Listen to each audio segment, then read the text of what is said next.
Buenas noches. El día de hoy, mi compañero y yo vamos a presentar el ejercicio número uno de la tarea 5 del deber. Entonces, como primer literal nos muestra de que hay que, de este circuito, verificar si la conducción es continua o discontinua. Pues bien, ¿cómo hacemos esto? Pues hay que hacer primero una simple comparación. Si es que el, si es que usando los valores de L y R observamos que el ángulo, o sea, la tangente, entre esto es mayor que el ángulo de disparo, podemos decir que la conducción es continua. ¿Qué es lo que pasa aquí? Nosotros si evaluamos la velocidad angular por la inductancia para R, nos sale 80,33. Y listo, y si hacemos una comparación con el ángulo de disparo, podemos observar que la condición es continua. ¿Qué quiere decir esto? Que la onda conduce en la parte positiva y en la parte negativa. Ojo, cuando existe esta condición continua, quiere decir que también tenemos un ángulo de extensión, que es el ángulo alfa más 180, que en este caso sería 255, que es como podemos ver aquí. Vamos a ver que 75 grados se acciona, o sea, hay voltaje en la parte de salida de outs, y nuevamente 255 hay el ángulo de extensión, y se vuelve a accionar aquí mismo. ¿Ok? Bueno, más adelante mi compañero les va a explicar las gráficas, cómo se muestran. Listo, ahora si nosotros queremos sacar lo que es la corriente DC es igual que la corriente promedio. Pues esto ya lo hemos hecho en algunos casos. Es la fórmula como tal es de 1 a pi y la integral desde el ángulo de disparo hasta el ángulo de extinción. ¿Listo? Tenemos lo que es la función de la onda. Integramos y evaluamos y nos da 27,96. Ahora, si queremos sacar la corriente IRMS, podemos ir también sacando, hallarla por la serie de Fourier. ¿Qué nos permite esto? Una mayor precisión en nuestros datos. ¿Ok? Entonces, para la serie Fourier nosotros vamos a evaluarle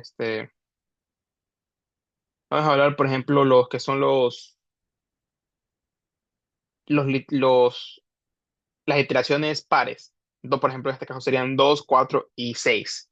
Como podemos ver aquí, estas ya son fórmulas predeterminadas de la tarea. Entonces, como tal, sacamos los pares de A, los pares de B,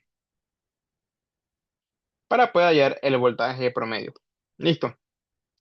Entonces, para cada par, que por ejemplo sería 2, 4, 6, nosotros tenemos que sacar un Zn, que Zn se representa por esta fórmula, la raíz de r cuadrado más n por w por l al cuadrado. Y además tenemos que sacar un voltaje, que el voltaje sale de la magnitud entre A y B. Y ahí como sacamos I. Listo. Que estas I serían los armónicos. ¿Por qué?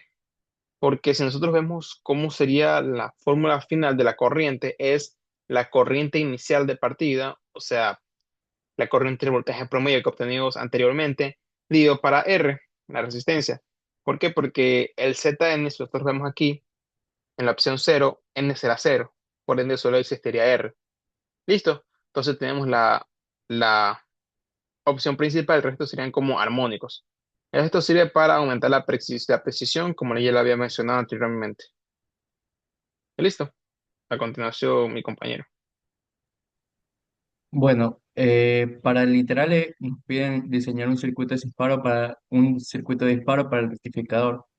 Bueno, en este caso se diseñó el circuito que se puede ver en la imagen, donde este circuito consta de un generador de pulsos, un bloque de retardo y la distribución de pulsos hacia los SCR.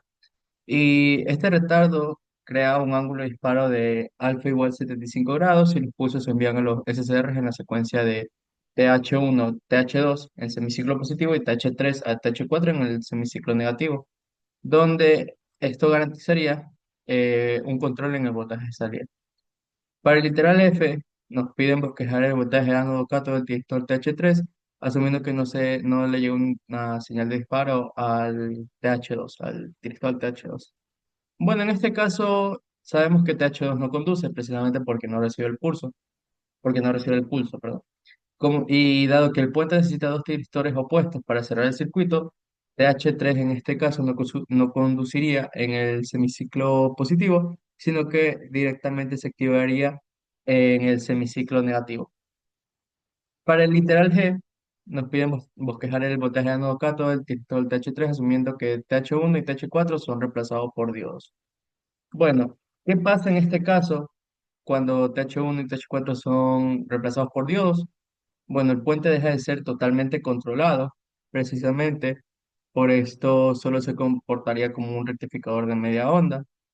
Y esto básicamente haría que en el semiciclo positivo, como se dice, actúa como rectificador no controlado y semiciclo negativo solo se controla medio puente. Finalmente tenemos las gráficas en FLEC, que bueno, aquí tenemos el circuito que se diseñó en este caso y tenemos abajo las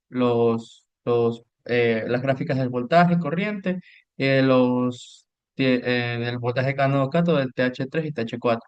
Sabemos que podemos ver que en el voltaje de salida VO se observa justamente la del rectificador totalmente controlado y se ve claramente que el voltaje no comienza desde el cruce por cero, sino que dicha conducción inicia en un ángulo de disparo alfa igual a 75 grados. En la gráfica del medio tenemos la corriente de carga I0, donde se nota algo muy importante, que como podemos ver, la corriente nunca cae a cero.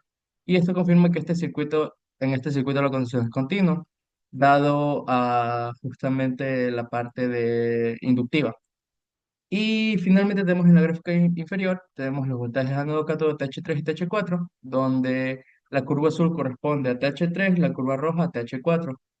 Aquí podemos ver claramente cuando cada resistor está bloqueado y cuando está polarizado en directo. Cuando el voltaje de ánodo cátodo es positivo y elevado, el tiristorio está bloqueado. Y cuando el voltaje de ánodo cátodo cae cerca de cero, significa que el tiristorio está conduciendo. Bueno, eso sería todo. Muchas gracias.